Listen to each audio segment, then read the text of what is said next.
Uh, well, I'm not robot. I'm human today, unfortunately. So you guys, you have expected to see the robot today. Sorry, yeah, sorry, I'm a human. So. Probably next time, and I will send my robot, but I don't have time. So you need to choose one of them. So you cannot have a both of them because I'm so busy. So honestly speaking, my robot is going to the Monaco. So there is a TED talk, right? Well, after this, I need to go back to the Tokyo, but the robot is going to the Monaco, and then robot is going to some other areas. Right? And he is very busy and he's trying. Actually, this is the first time to be here in Israel, and my imagination was a little bit negative about this country, right? A little bit more dangerous or something like that. But I totally changed my mind. This is quite safe, and I'm enjoying very much. My stay is very short, just 2 days, but I'm enjoying very much, and I could see this so many good works in the university. I'm very happy, and I really want to have a more tight collaboration with your university, your industries. So that I hope this talk will give you a good impression about my work. I'm not crazy professor. So, don't misunderstand about myself, right? So I'm gonna carefully explain why I'm creating this crazy robot, creepy robot. This is creepy. Some the people say that this is very creepy, and this is also the creepy, but this is not the creepy. Okay. So let me start with this slide. This is not myself. This is the Android robots, right? And actually, he is probably much better than me for giving a lecture in a conference. Do you understand the reason? There are two reasons. The first reason is the cost, the fees. Well, cost is the fee is much cheaper than me. So in order to invite me, you need to cover the business class. That is my basic requirement. Right? The business class is not so cheap, right? And whether he can come here with the economy class, and my young staff is carrying this robot with economy class, and actually we can decompose into the three pieces: alpha torso and lower torso. The head is very very fragile. Therefore, this baggage going to be a check-in baggages, but we need to carry this head on the airplane, right? In a conference, right? So my young researchers and our staff, they assemble the robot, and the robot they give a talk like this. Of course, robot cannot and doesn't have a perfect artificial intelligence. Therefore, for the Q&A sessions, I'm operating through the internet. But it's easy, right? Q&A session is usually about 10 minutes or something. But this one works very well. And that is the first reason. First reason is the cost. Cost is much cheaper, right? The second reason is so unfortunately today I'm giving a lectures, but and therefore nothing happened after this. But if a robot is here, so then we can have an exhibition. You can see what's happened the inside of the body, right? You can just open and see the inside, right? Right. So you guys are quite interested in that complicated mechanism, right? But how about my body? Are you interested in my body? And if you are interested in my body, I'm very happy to show you. But you are not interested in my body, right? The question is, what is identity? Who has my identity, right? So I have created this guy. Therefore, I got the invitation today, right? And you are interested in a robot. You are not interested in myself. No, you're wrong. We are interested in you. Thank you very much. But probably almost all people are interested in this robot. Anyway, so what I want to say here is, once we create a very human-like robot, we can we can have a chance deeply consider about this kind of very important things for the humans. Identity, maybe the other things like consciousness, heart, mind, right? So these, the things are kind of a meta-level cognitive things. So we never have a chance to deeply think about them, right? But once we create a very human-like robot, so we're gonna have a chance to consider about it. Therefore, actually, in my laboratories, and the many kinds of researchers working. Of course, the engineers, scientists, but we are working with the philosophers, neuroscientists and cognitive scientists. So robot, very human-like robot can be a very important tool for understanding humans. So that is an important aspect of the robotics. Okay. So robotics is not just for the engineering, but that is also for the science. So I guess you are interested in inside of these baggages, right? So let me show you that. So problem is this guy, right? So these are checking baggages, but we need to carry this under the head onto the airplane. So the question is how we can pass the security gate. I was very nervous. It was the 2009. It was the first time to pass the security gate with this under the head, right? But good things was nothing happened, right? Because we are already very popular. I mean, on the TVs, Discovery Channel and BBC and National Geographic. And actually, the people working in the security gate, they are very familiar with state-of-art technologies. Okay, so by using these robots, and in addition to this robot, and maybe by using the many kind of robots, the near future we're gonna develop the robot society, right? So this is my imagination. So especially in Japan, we need to have more robots. So now we are in a hyper-aging societies, right? We have so many elderly, but we don't have enough number of young people. So we need to develop the robot, and we need to have health they are given by robots.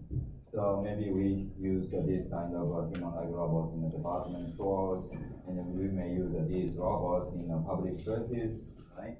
So important things is look at, the all robots may have eyes and mouths and some sort of a human-like interface. So that is my point.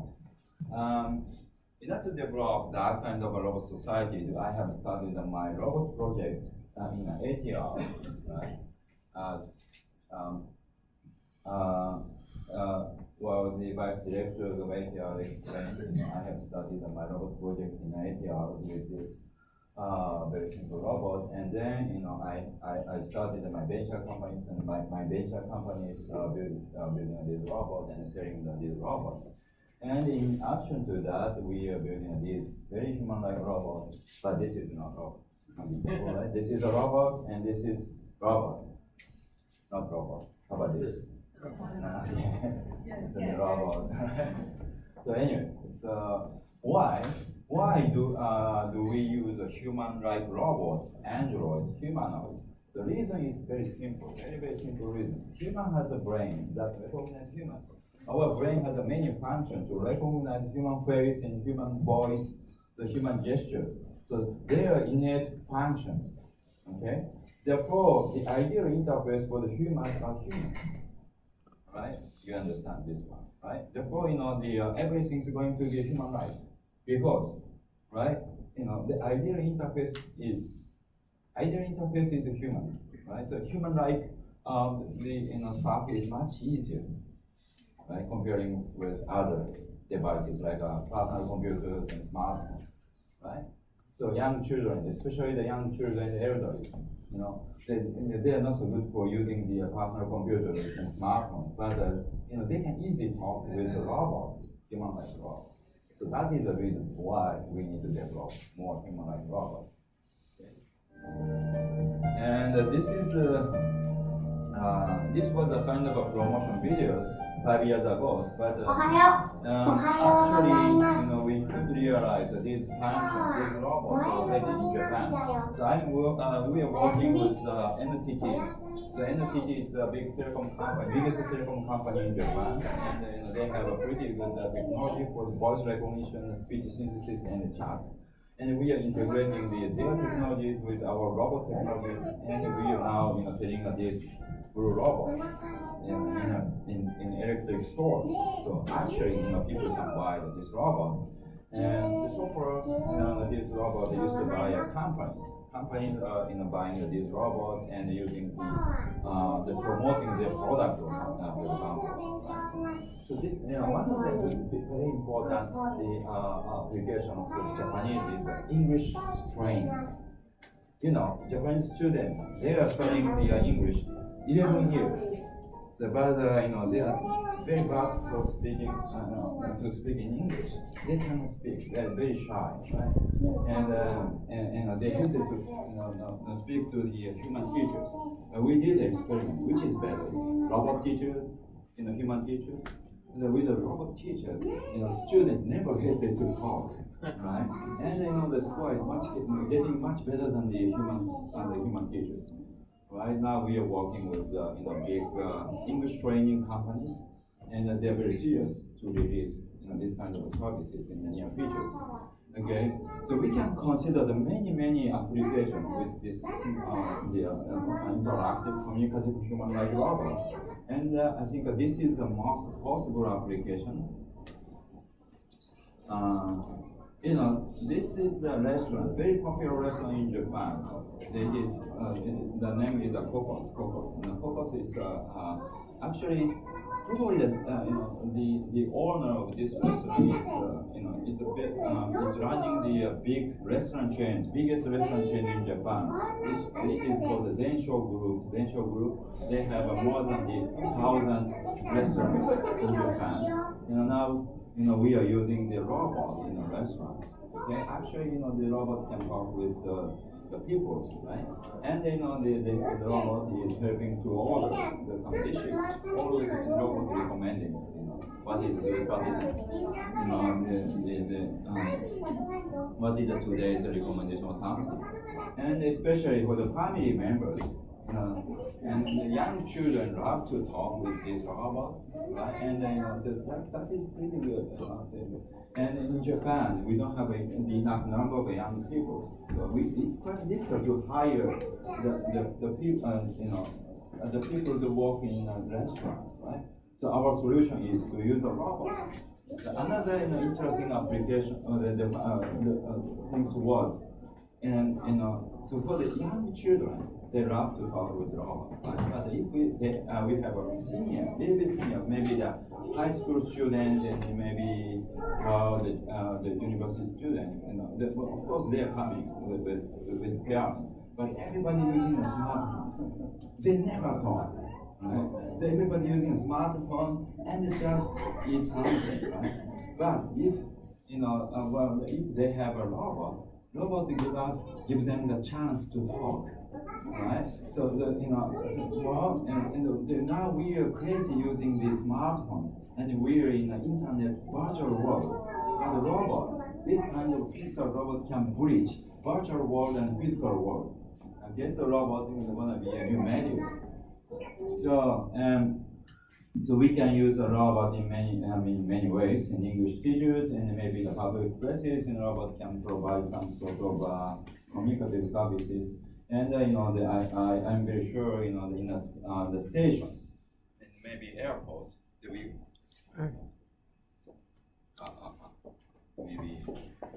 what is over. Again, right?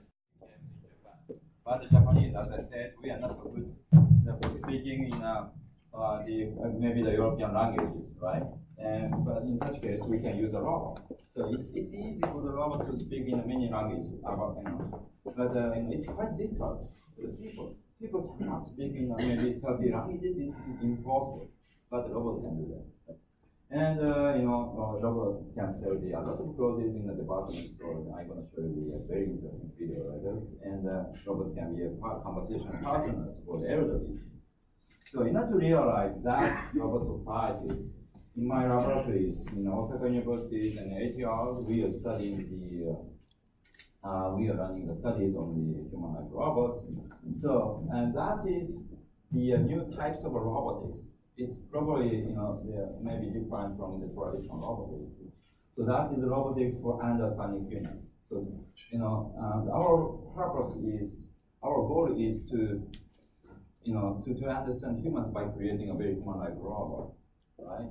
And maybe the boss, right? So that we have both purposes, right? We want to understand humans, but same time we want to create a more human-like robot. What we are doing in laboratories, so develop the human-like robots based on the knowledge in the cognitive science, and verify the hypothesis in the cognitive science by using the robots. So this is what we are doing, right? And actually, the most important my contributions in robotics was to establish new research areas called the interaction, human-robot interaction. We have started around the 2000. I and the researchers from United States and European universities, we have started the conference for the human-robot interactions and studied the journals and as a we have developed the many interactive robots as you can see here. So originally in robotics there are two major topics. One is the navigation, the other is the manipulation. Navigation is for the autonomous driving system, and the manipulation is for the manipulators. They're working in factories, the machine shops, right? The interaction is the third important topics. So recently, if you come to the conference, robot conference, maybe around 10% or 20%, right? The conference papers were there for the human-robot interactions. So this the research, the area is getting very popular now. So anyway, important things is to do the both science and engineering, right? So so how we can have a much better commercial product? So think about the smartphones, iPhones, right? It could change our lifestyle completely. Smartphone changes our lifestyle completely, but nobody knows why the people could accept the iPhone and the smartphones, right? Maybe the Steve Jobs, he had a pretty good insight about the humanity or human behavior, human natures. Therefore, he could have good design of the smartphone, right? Now, the researchers, they are studying about the reason. The same thing happens for the internet. So, we didn't know the reason why we want to accept the internet so much. And then we have, in academia, so we have established the research area called social informatics. In social informatics, researchers are studying about the influence of internet, right? Always, insight. The good insight about the human is coming first and develop the good commercial product, right? And then the science or the researchers explaining the reasons. If we explain the reason first, it's easy to share the ideas with everybody. Okay, and everybody can develop the new commercial product, but it is now. It never happens. Okay. Right, so and in order to have a big success in the industry, okay, so we cannot share the idea. So someone needs to have a much better idea than others. So anyway, what I want to say is that in order to have a better idea, we need to deeply understand humans, and then we can get the much better commercial product, right? So that the traditional previous robotics, we didn't care about the human science, the cognitive science, and neuroscience, right? We just developed the cars, refrigerators, and the microwaves. We just focus on the basic functions. But after this, what we have to develop is a more human-friendly systems. Right? In order to have a more human-friendly systems like smartphones, we need to study. We need to have a much better insight about the humanities and human behavior, the natures. So that is our features. Yeah, I'm doing the same things in robotics.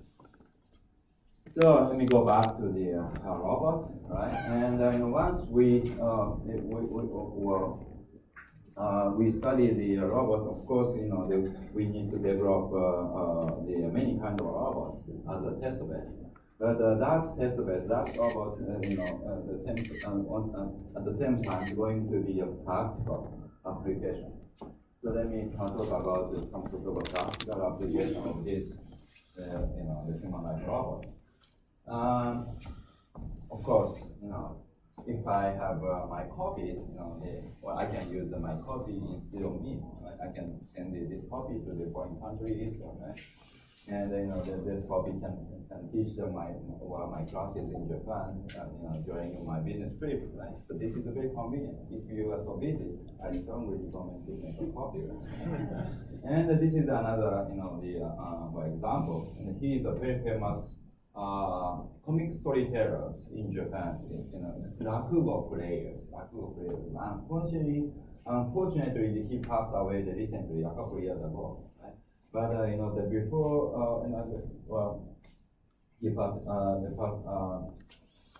passed away, so we have created his android, right? And now the people can enjoy his professional play. Right? So this is a very realistic, much better than the videos. So when you watch the video, you cannot feel the presence of the person. But with the android, you can feel the presence of the persons like this. Okay? So this works very well. So this is a way of archiving, right? Probably the great people, that they may develop, they may have own android, right? Much better than the statues, right? And this is another great person in Japan. He is Soseki Natsume. He passed away 100 years ago, but and everybody knows him in Japan, right? And everybody studying his literatures in elementary school and junior high and high school and maybe in the universities, right? Our big project was to reconstruct his personalities and authorities by using the Android technologies. So this is a collaboration with literature studies and between literature studies and engineering, right? So we can have a very quite interdisciplinary studies by using a robot, right? So this is another way to understand the humans in some sense. Anyway, so we can extend our presence, or we can reconstruct the authorities, or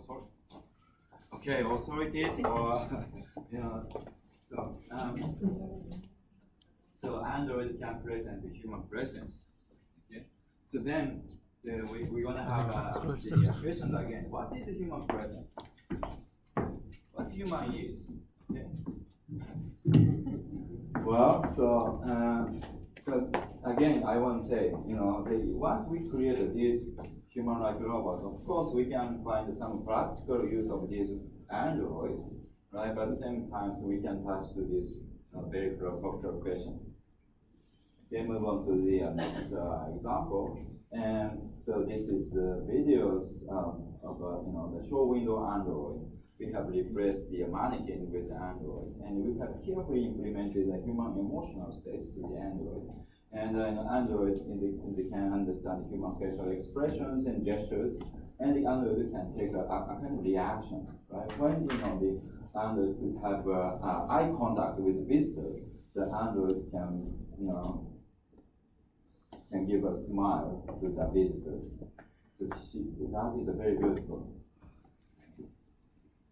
Android always watching the visitors, and now she could have eye contact, and she could give a very elegant, cute smile, right? And everybody, especially the male, they smile back to this android, even if they know this is robot, right? It's a little bit stupid, but and emotion is a very strong channel to connect, between the robot and people. Just smile, then everybody accepts the robot, right? So anyway, so this the display and the show window was very popular in Japan a couple of years ago, right? And we have exhibited this android in the Takashimaya department stores. That department store could invite most people in their histories. with this Android. And then the Android went to the Hong Kong as the idol singer. And she was very, very popular in Hong Kong, right? And do you know what is the ideal idol singers? Do you know the nature of idol singers? They never get tired, always smiling, and they never go to the toilet. But for the human, it's impossible. But the robot can do that. So I really think Android can be ideal idol singer, or maybe ideal actor and actress. And theater. Of course, we are using the Android in real theaters, right? This is probably much better than the human actor and actress, in some sense, right? And we got a pretty good reputation in France, and the France is the most important country for the artistic activities. Right? Every year we are getting the support from the French government to create new theaters. So our activity is very, very popular in Europe right now. And this is Android, this is not Android. And recently, we made movies based on that theaters. The title is Sayonara. So if you are interested in this movie, you can buy the DVD online. Okay, so please check it. Okay? And what's the difference with the Hollywood movies? So the Hollywood robot movies are terrible. Right? Always, the robot is destroying this world many, many, many times, right? It's crazy, right? And the Hollywood robot movie and representing the impossible features with computer graphics, right? But our movies are totally different. So we are representing the possible features with Android, no computer graphics, no cheating. So, anyways, audience for the Android theaters and the movies, and everybody could feel the human-like heart and mind by watching the theaters and movies. Then again, we can touch to this very important question: what human-like heart and mind is, right? So this is a very, very important aspect of the robot studies, robotics with a very human-like robot. Okay, and then these the robots I have introduced so far. We are not using the artificial intelligence technology so much. Okay? Well, we are using, of course, the robot has some function to recognize human facial expressions and some function to represent the emotional stuff. But and in order to make the Android more intelligent, we need to study about the artificial intelligence. Now we are focusing on the artificial intelligence technologies. Actually, we are trying to develop the conversational autonomous robots. In the beginning of my project, the Android was teleoperated. I was teleoperating this Android by using through the internet, by using this interface, and our goal is to replace the human operators with the computers. Okay? And how we can do that? So probably we can consider two types of approach. One is a big data approach. So the big data approach, as you know, this is the approach with the chatbot. So the chatbot. Chatbot is a collection of a simple conversation patterns for the unlimited topics. So usually we're gonna access to the internet and gather a lot of conversation patterns. And another approach is a story-based approach. In this case, we need to develop a kind of a scenarios, right? And of course, that scenario is not fixed. It's a kind of dynamic scenarios. But we cannot cover the unlimited topics. We should focus on the limited topics. Okay, let me show you the examples of our achievements so far. 2 years ago, we went to the South by Southwest. This is the biggest interactive media festival in the world, and every year this is held in Austin, in the United States. Okay? 2 years ago, we went there with this Android, and actually we have integrated the NTT technologies for the voice recognitions and microarrays and chatbot, and our technologies about the Android and robots. Okay, then we could have this impressive demonstration. I'm Hiroshi Ishiguro. Your name? My name is Courtney Ray. Where are you from? Okay. Aha. I'm from Osaka, Japan. Where is your birthplace? I was born in Texas. Right. Did you know there are actually 2 time zones in Texas? I did not. I see. El Paso and Hot Springs are the only counties in Mountain Time. Isn't that annoying? That's so annoying. You know, so this is totally different from the chatbots on the smartphone. So if we give the human-like facial expressions and gestures to the chatbot, right? So chatbot will be a very, well, you know, very attractive, and I think you know the robot can be a kind of a conversation partner, right? Of course, we cannot have a deep discussion, but you know we can have a drink with Android. So anyway, so 2 years ago, you know, our demonstration was very, very popular, right? And therefore, you know, we have appeared in the first page of USA Today. USA Today is the biggest newspaper in the United States, right? So then, you know, I have developed the very cute Android. I think that this is the cutest Android in the world, and actually she is running the internet TVs. So it is called the Nico Nico Doga. But this internet TV is different from normal TV.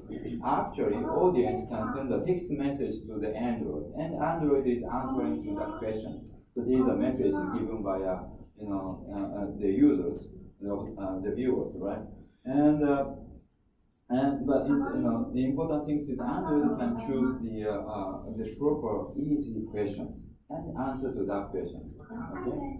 So if you know this is a one by one the conversation, the Android need to understand everything about that, you know, the questions given by that person. But in this case, Android can choose the easy question and answer to that question, right? We have gathered the 4,000 conversation patterns within 1 month. Then, you know, the Android became perfectly autonomous. Now, you know, the young people enjoying the conversation with this Android.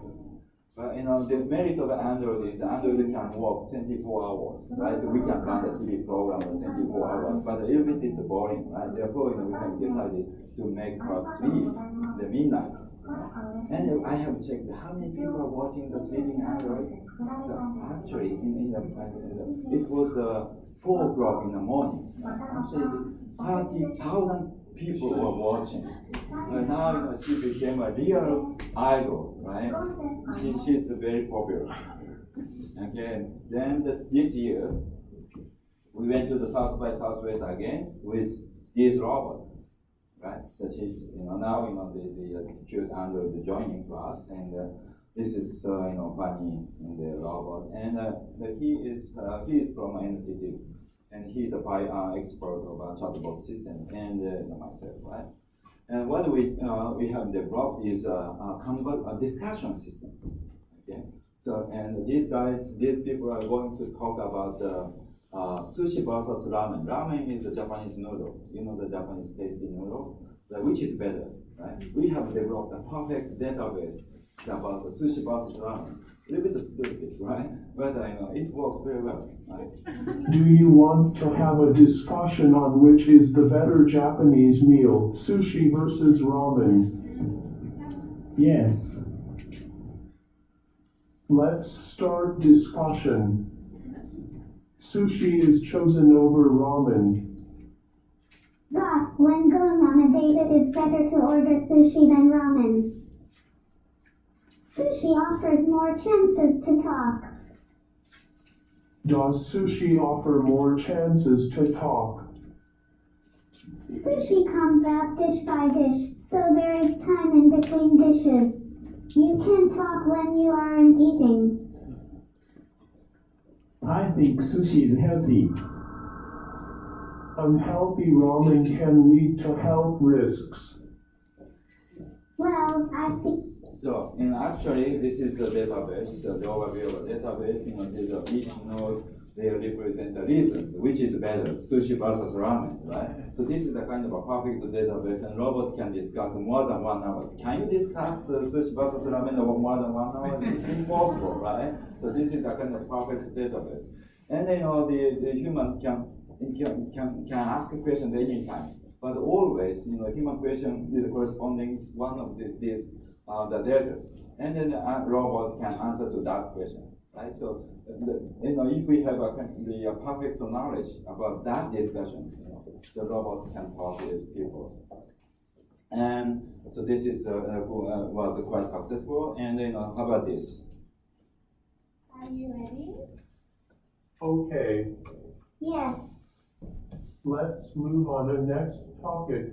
We're going to look at the difference between humans and robots. What do you think the difference between that they're humans discussing and about the robots is? difference The between the human and difference. robot. This is a very Yes, different and for what ordinary do you, people, right? what do you think Usually, is you don't different? have so much knowledge about Well, the difference between human and robot, but we have I implemented the think public their knowledge parts and about appearances that are topic. different. And and again, the same things, people could enjoy the conversations very much. So, and again, we have appeared in the first page of USA Today's, this year. So, and we have started from a chatbot, and now and here I have shown the discussion system. So, but this is very similar to the young infant. The young infant, the babies, they in the beginning they just learn how to speak, right? So it's kind of a chatbot, and then they're going to discuss about some preference about foods and something like that, right? So and then after that, they want to talk about the more difficult things. I think we are following the kind of the developmental process of the young children. So let me move on to the story-based approach. This is more,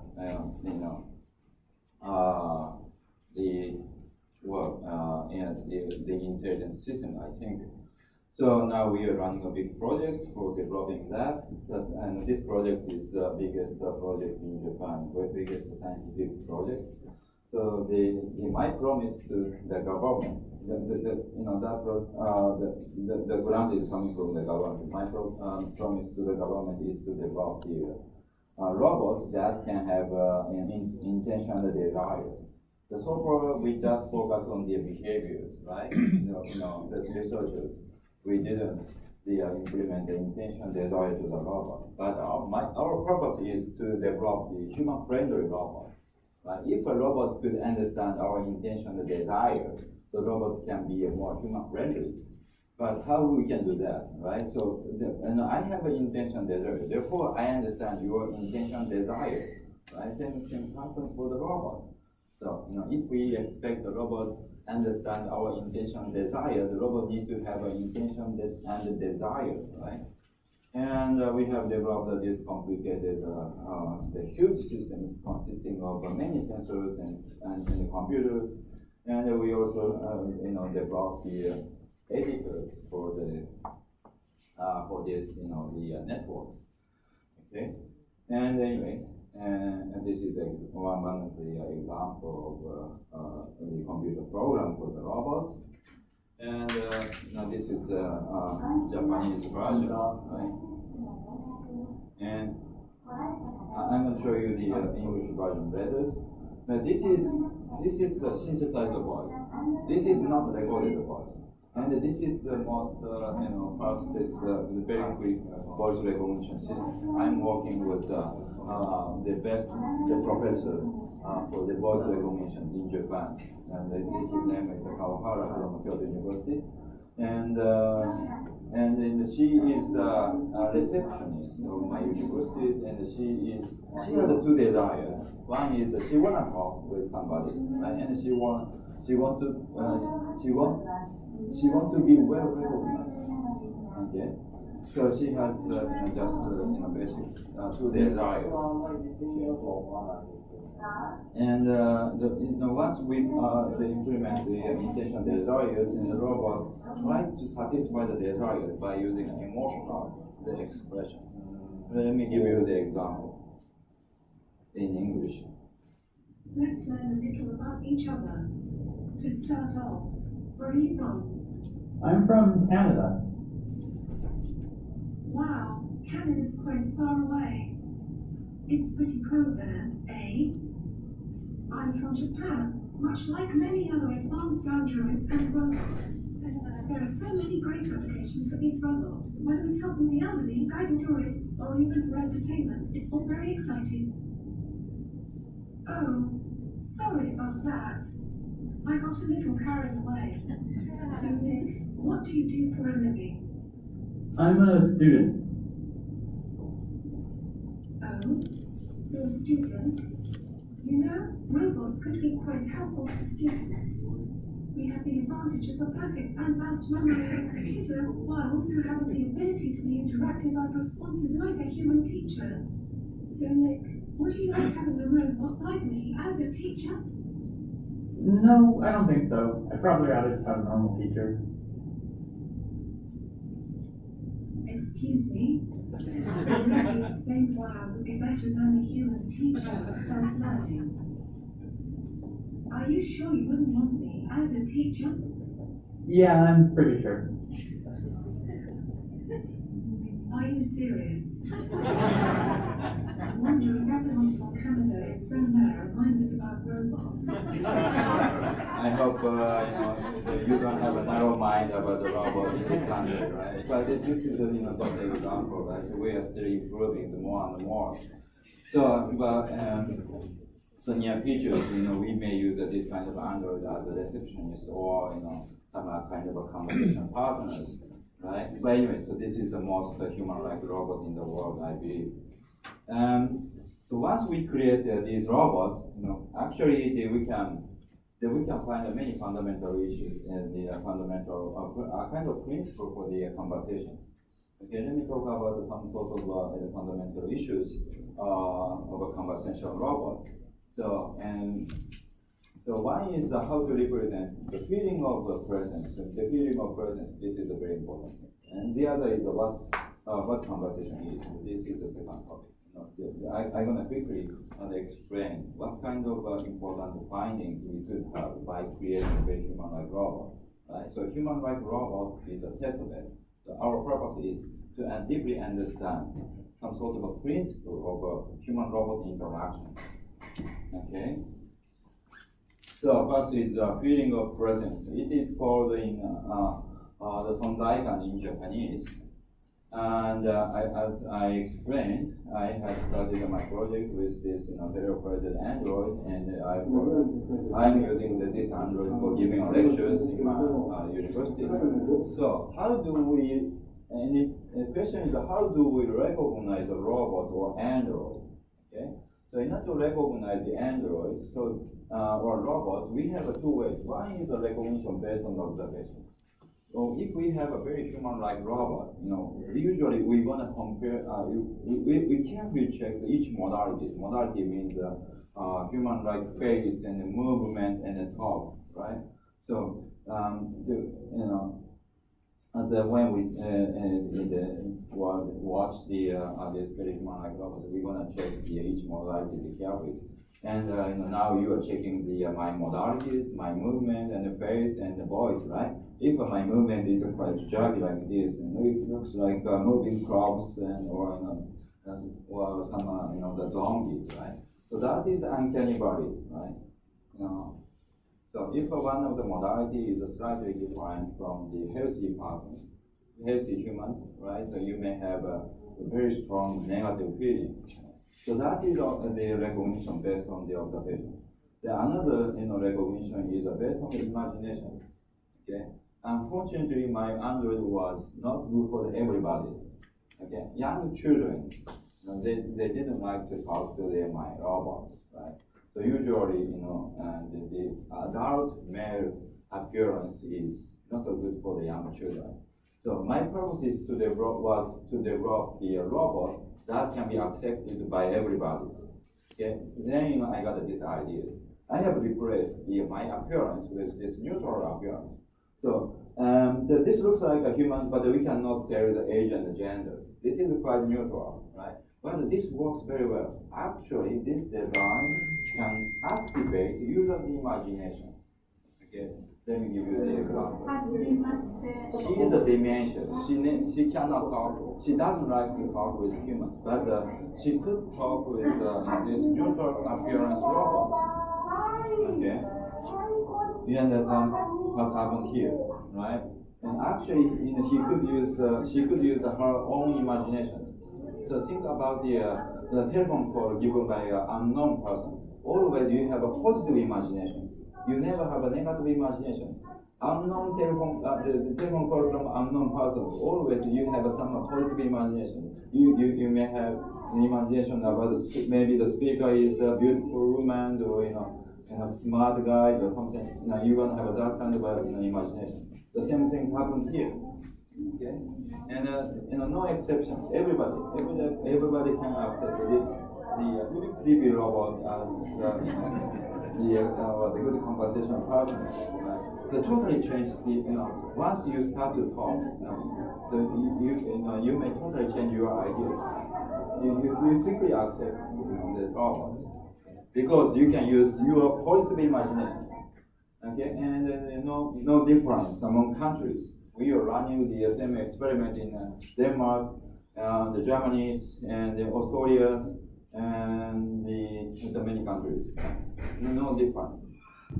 And actually, we have started the venture company last year with this robot, and that company is providing the communication service to the users. So people reacted better to this one?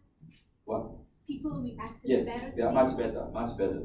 Especially with the young, the elderly, dementia people. Usually they don't like to talk to the people, humans, but they can accept this robot. And same thing happened for the autism kids. They are not so good for the talking with the humans, but they can accept this robot, right? So I think the human is not always the good conversation partner. Sometimes the robot is better. And anyways, I could replace my Android with this simple robot. The question is, what is the minimal condition to transfer the human presence, to represent the human presence? So can you guess the answer? My answer is this. This is not robot anymore. This is a kind of huggable pillow, just a pillow, right? But we are using this huggable pillow with a smartphone. So in other words, this is a smartphone holder. But this is totally different from the normal telephone call. Okay, when you have the telephone call each other, nothing happens. Right? But if you use a Hugbeat, the huggable pillow called the Hugbeat. If you use a Hugbeat, you're gonna have a very strong feeling to hug each other. This is a very dangerous tool, right? Right? So you're gonna have more close relationships suddenly, right? So and we did an experiment in the medical school. So what we did is we have compared the two conditions. This is a normal phone, and this is a Hugbeat, okay? And we tested the hormones in the blood and cerebrum, right? We have tested the cortisol levels. Cortisol is the stress hormone. Actually, we could reduce the cortisol levels significantly.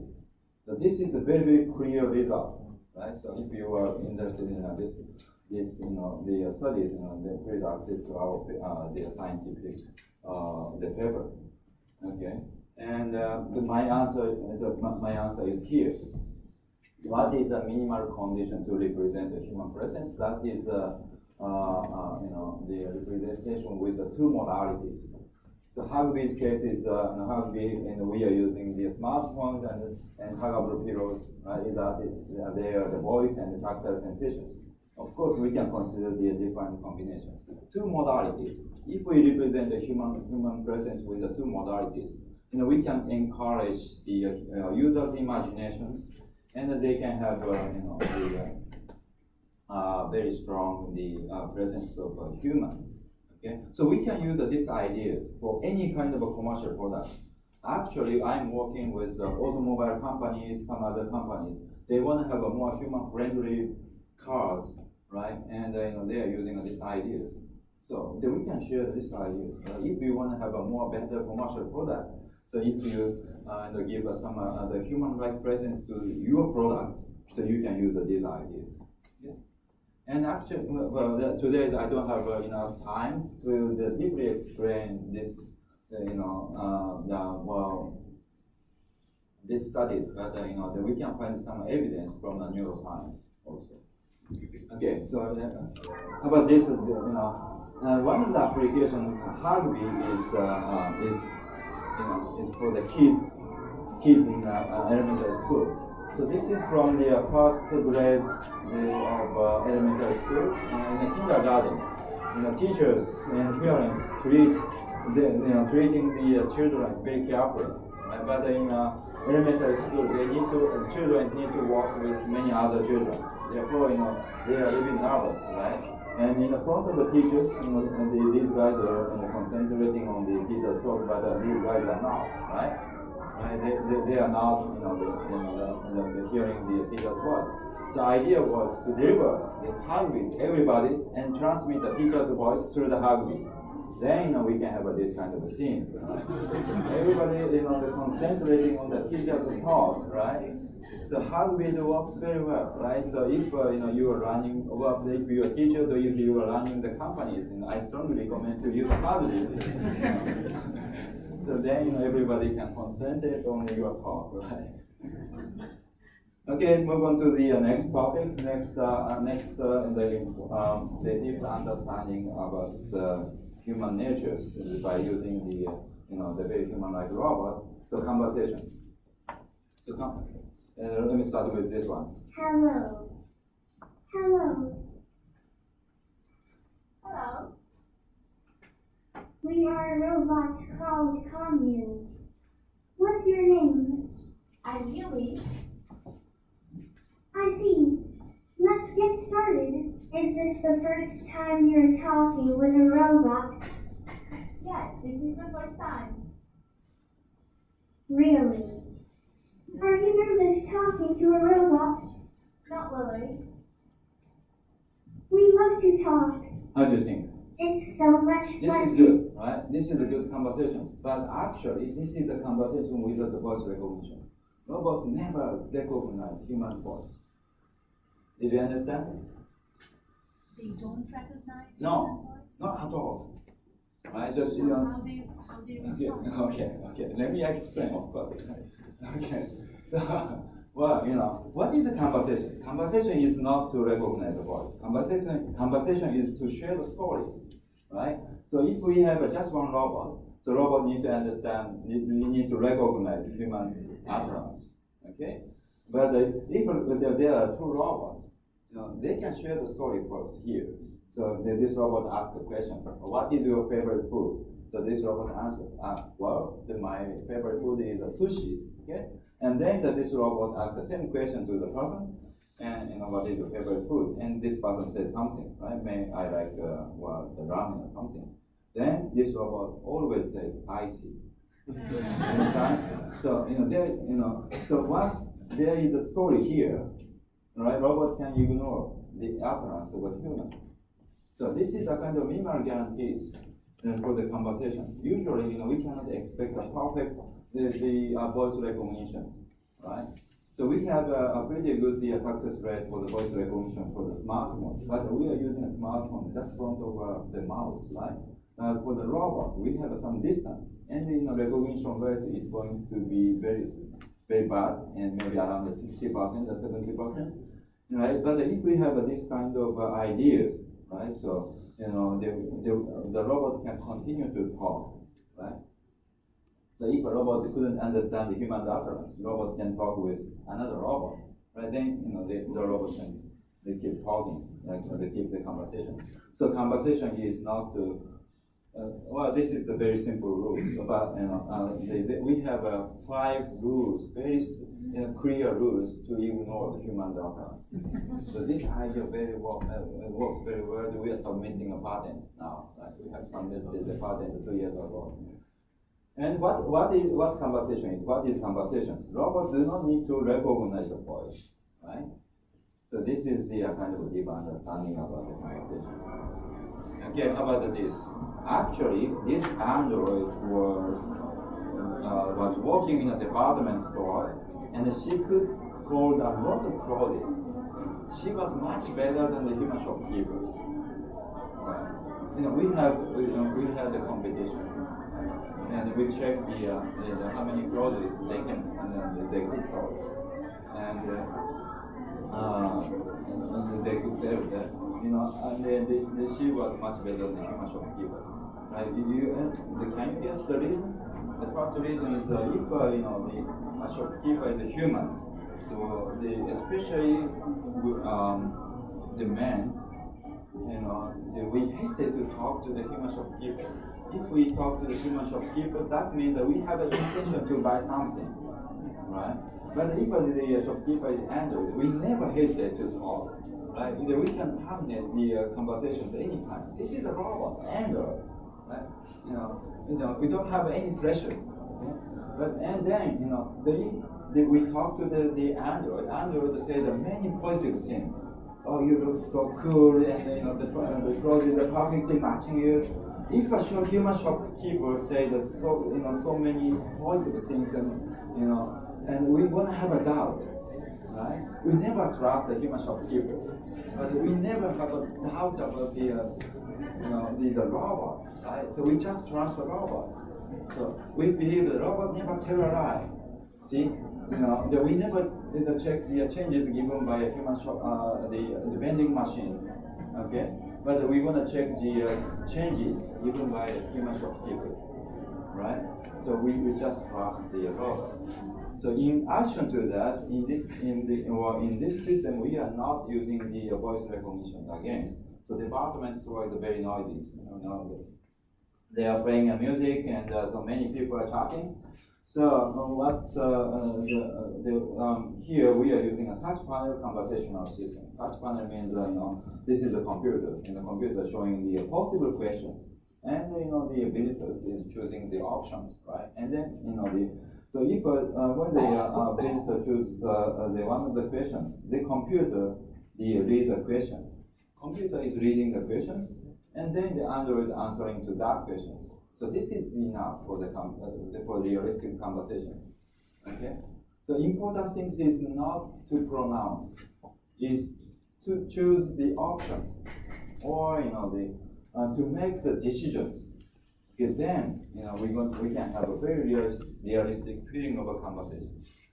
So what I want to say here again, what is conversation? Robots do not need to recognize the voice, and the people do not need to pronounce. So decision making is more important. Then we have applied this idea to the human conversation. This is very interesting.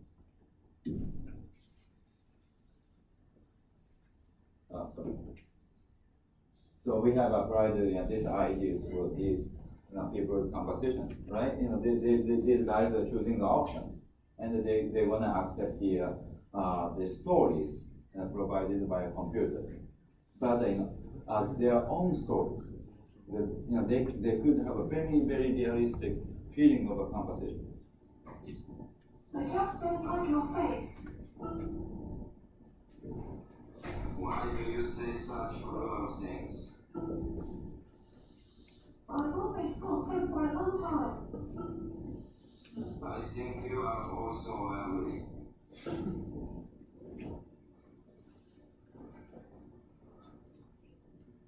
How can you say such a thing to a woman? I am thinking seriously. You're horrid. Shut up. I won't shut up.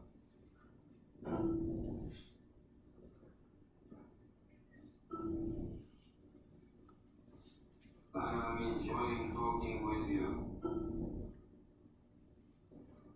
You are really bugging me.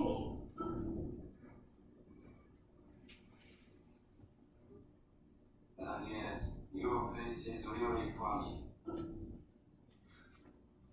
Your face is lovable. Exchanging compliments with each other is fun, isn't it? Don't let yourself get carried away. What's wrong with you? Can't you tell without asking me? Did I do something? Figure it out yourself. Sorry, I really don't know. It is inappropriate to speak in a woman's face. I am very sorry. I can't forgive you. I am really very sorry.